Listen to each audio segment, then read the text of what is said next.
Bon, du coup, comme d'hab, un petit room tour au dernier niveau, donc du coup à Kyoto. Vous allez voir, l'appartement est assez petit, mais let's go, c'est parti. Donc là, on est en rez-de-chaussée carrément. Et c'est une maison d'architecte apparemment. Comme vous pouvez le voir en fait dans le logement, en fait ils affichent leurs tableaux. Et le tableau il coûte à peu près 1000 euros, 1200, 1500 euros. Dites-moi ce que vous en pensez. Je pense que ça va représenter le mont Fuji peut-être. Mais moi je trouve ça très éclaté. Let's go. Dites-moi si vous faites des tableaux, si vous êtes dessinateur ou autre. Parce que voilà, vous faites n'importe quoi sur les tableaux, en fait vous mettez des prix, je sais pas. On commence par du coup le seul palmarès de ce logement, c'est la salle de bain. Vous allez voir. Attention à la tête. Ouais, il faut faire attention ici. Donc voilà, salle de bain, vous voyez, ouvert en plus, qui donne sur un petit truc, un espace derrière où ils ont mis de la végétation. Voilà, c'est le seul palmarès. Salle de bain 10 sur 10, masterclass. Mais après,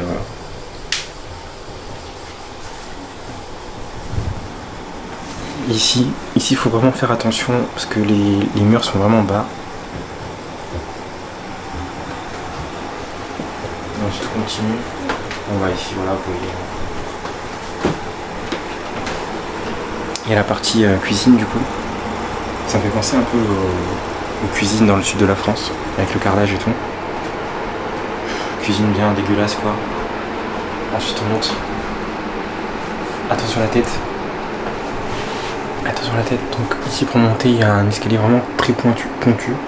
Donc bon, on va essayer de monter. Venez avec moi.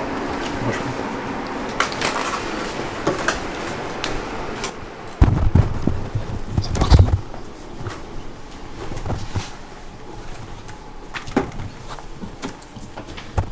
Hop. Et voilà. Donc en haut du coup il y a la chambre qui donne sur rien du tout. Tac, toujours un tableau masterclass. Dites 2 notes sur 10 au tableau. Toujours pareil à 1500 euros. Bon, il abuse un peu sur les prix. Pareil ici, tableau jugé par vous-même. Après voilà, faut avoir une âme d'artiste. Moi j'ai pas d'âme d'artiste, pardon. Donc faut pas juger. Et après, autre palmarès aussi. Bon, palmarès à moduler. Palmarès à moduler. C'est qu'il y a du coup une terrasse. Ce qui est dommage avec cette terrasse là, c'est que vous voyez, c'est entouré de tôles un peu dégueulasses. Donc en vrai t'as une petite terrasse, mais tu vas là pourquoi exactement en fait? Tu vas là pourquoi? Je sais pas. Mais au moins voilà, il y a un espace extérieur. Pour les fumeurs, je sais pas, ça peut être bon pour vous. Hop. Donc voilà pour ce petit retour. Donc du coup on quitte Kyoto, on va direction Okayama, donc qui est notamment connu pour son grand château. Donc on y va, let's go, c'est parti.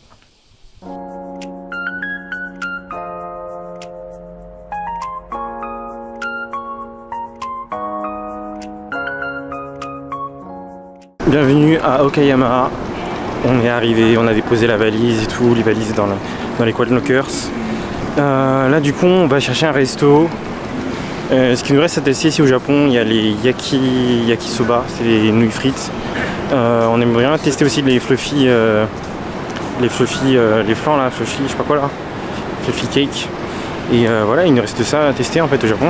Donc on a encore le temps, mais si on peut tester ça ici directement, c'est bien. Donc du coup, on va manger, on va à direction le plus grand centre commercial, l'un des plus grands centres commerciaux de l'ouest du Japon. Et let's go.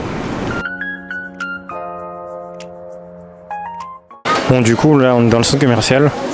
Et pour pas changer en fait, dans les centres commerciaux, en fait ils ont un grand endroit où il y a plein de restos qui sont regroupés. Et toi tu choisis ton plat et tu t'assois dans la zone réservée pour manger. Et du coup ce qu'on a pris ce midi, c'est des langues de bœuf. Des langues de porc, pardon. Langues de porc. Donc voilà, on va goûter ça, on va voir ce que ça donne. Let's go. Bon, c'était, ça se voyait, c'était un peu, la consistance était un peu bizarre. Genre c'était un peu cartilagineux, enfin, c'était un peu une moutte, mais voilà. En tout cas, c'était bon. C'était bon. Après, c'est toute la sauce qui va avec, qui fait que c'était bon.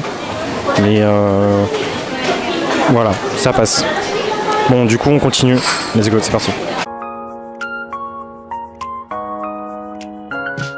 On savait pas du tout, mais dans le centre commercial en ce moment, au 5e étage, il y a une exposition Naruto incroyable. Donc du coup, on pouvait pas filmer à l'intérieur. J'ai pas pu. On m'a dit que voilà, on pouvait pas filmer. Mais du coup, ça retraçait toute l'histoire de Naruto, les moments marquants. Et ce qui était bien aussi, c'est que du coup, il y avait des scènes qui étaient réanimées avec une nouvelle animation, avec des animateurs qui se sont appropriés les scènes. Donc c'était incroyable. C'est incroyable. Et donc du coup, on a pu acheter quelques petits trucs. Donc déjà à l'entrée, ils nous donnaient ça, du coup. Une petite carte postale de Tsunade. Tac. Et aussi une carte collector de Naruto. Tac. Et avec ça, du coup, ensuite dans la boutique, on a acheté une pellicule. Une pellicule avec une image qui était créée pour l'occasion, pour l'exposition. Un petit t-shirt Naruto. Pareil, c'est un t-shirt du coup dédié à l'édition. Je me suis dit ça peut faire un bon souvenir par rapport à cette exposition, pardon. Tac. Et avec ça, on a acheté des petits stylos, voilà, caractéristiques avec les différents trucs. Tac. Ça, je pense que ça doit se vendre, je pense, dans le parc Naruto sûrement. Je pense. Mais du coup, voilà. Juste pour marquer l'occasion, voilà, on a voulu acheter quelques goodies. Parce que c'était une exposition temporaire. Donc dans le centre commercial Aeon, à Okayama. Donc voilà, donc on continue. Je pense que soit on continue un peu dans le centre commercial pour voir ce qu'il y a, ou soit directement on va aller au château d'Okayama. Donc let's go, c'est parti.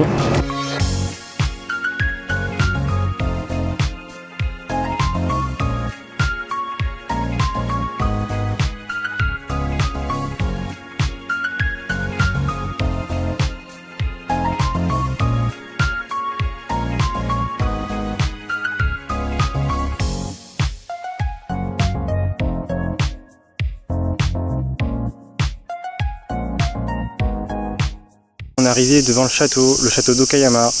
Donc pour la petite histoire, du coup, le château d'Okayama a été construit dans les années 1500-1600.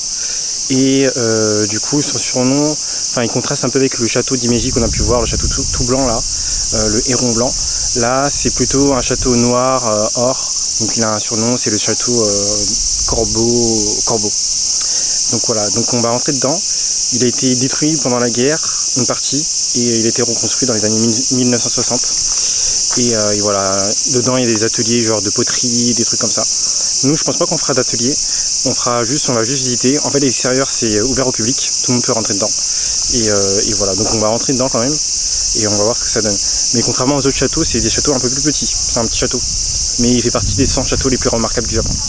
Donc déjà, c'est bien parce qu'il n'y a pas trop de touristes à Okayama de manière générale. Donc je pense qu'on va bien profiter. Et en plus, vous avez vu l'extérieur, genre il y a des petits parasols par terre là. Donc voilà, let's go, c'est parti.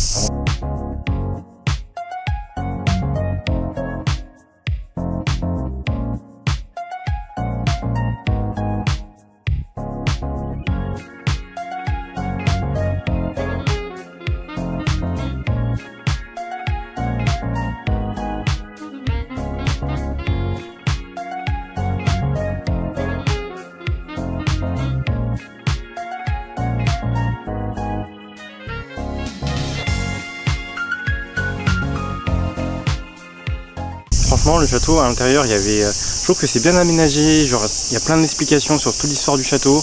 Il y a une explication en anglais, seulement en anglais, du coup il n'y en a pas en français. Et même si je parle pas le japonais, et même si bon moi je m'intéresse pas vraiment à tout ce qui est historique, je trouve que c'est bien structuré. Et en plus ce qui est bien c'est qu'il y a plein de façons ludiques d'apprendre comment les personnes vivaient dans le château. Genre on pouvait tenir des katanas, on pouvait voir réellement comment étaient portées les armures de samouraï.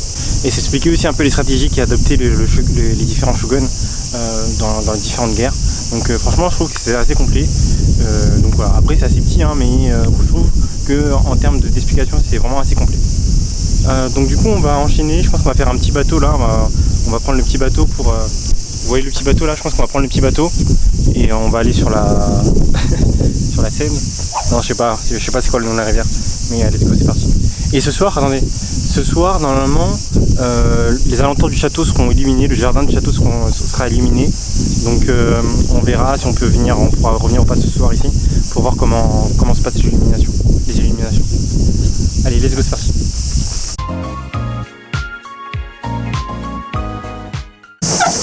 Du coup là on est dans un bateau, comme je vous ai dit, en train de pédaler. Putain c'est fatigant quand on marche en désert, c'est fatigant, mais du coup on a une belle vue sur le château.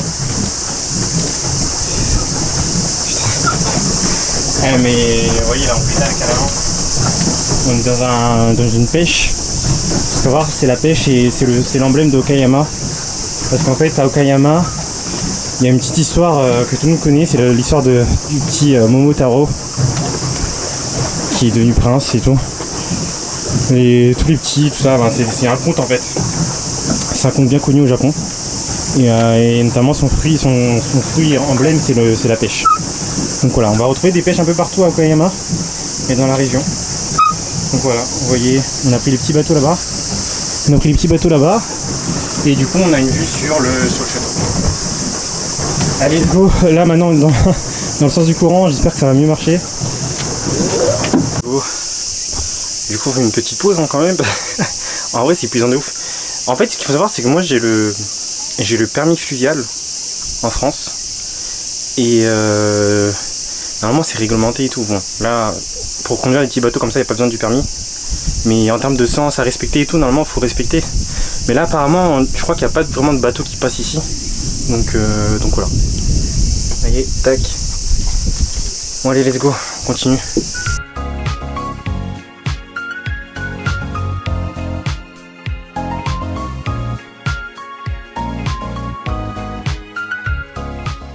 Bon, du coup, voilà, on est rentré rapidement au logement. Voilà, on va se laver tout ça. Et du coup, là, on va retourner au château, enfin au jardin plutôt. Comme je vous ai dit, il y a des illuminations là en ce moment, c'est éclairé et tout. On va voir. Et apparemment, il y a des animations aussi, donc on va voir comment ça se passe.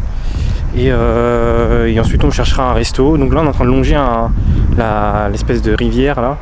Je sais pas c'est quoi le nom de la rivière. Si vous l'avez, bah, écrivez dans le chat. Enfin, dans le chat, dans les commentaires. Et voilà. Et ensuite, on va aller chercher un plan pour se restaurer un peu. Allez, let's go, c'est parti.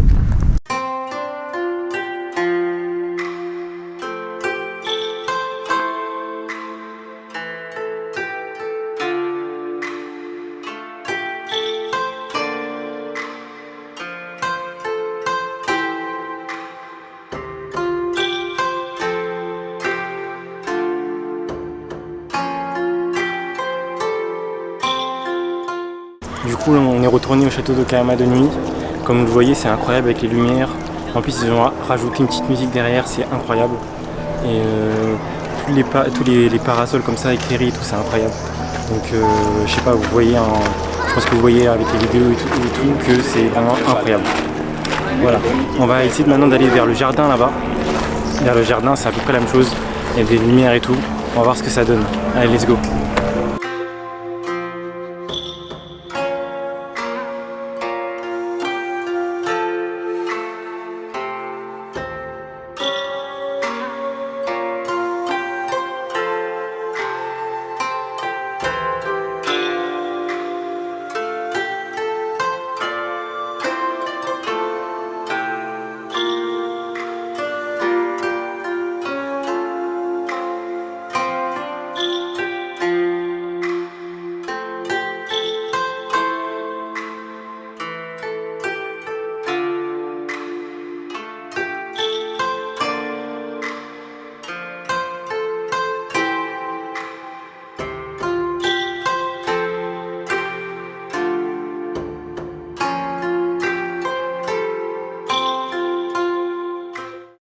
manquait quelques plats du Japon à goûter, et notamment le plat yakisoba là.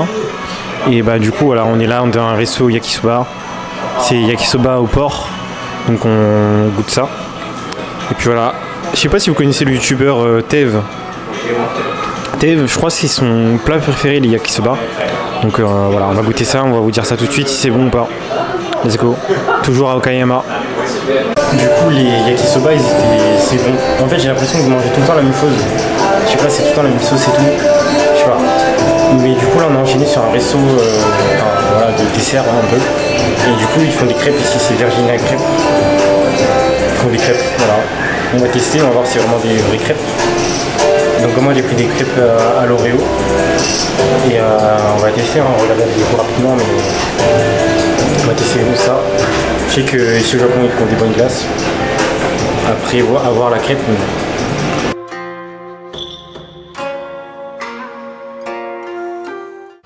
Bon, du coup, pour faire un petit débrief de la crêpe était pas mal, mais en vrai c'était pas mal, mais sans plus. Clairement sans plus. Donc là, mais le plus c'est le prix. Le plus c'est le prix, genre c'est même pas 3-4 euros la crêpe. Vous avez vu la crêpe Mastoc avec la glace et tout. Donc en vrai, une crêpe à 3-4 euros comme ça en France, je pense pas qu'on peut trouver. Le prix, voilà, mais après voilà, c'était pas ouf, hein, c'était pas oufissime. Maintenant, du coup, on enchaîne sur un petit karaoké, le 3e karaoké au Japon. Donc là, vous voyez un peu la salle, hein, comme d'hab. C'est voilà, karaoké normal. Donc comme d'hab, il y a boisson illimitée. Et voilà, donc là, c'est parti pour 1 heure de chanson. Let's go. Bon, du coup, si vous avez kiffé la vidéo, partagez, commentez, vous savez. Et voilà, hein, Okayama, premier jour à Okayama, franchement, c'est une ville tranquille Okayama. C'est vrai que le soir il n'y a pas grand chose à faire, il y a des petits quartiers chauds qu'il faut éviter, mais sinon voilà, c'est tranquille Okayama. Voilà, donc voilà, commentez, partagez, voilà, allez, on se retrouve dans un prochain vlog. Ciao.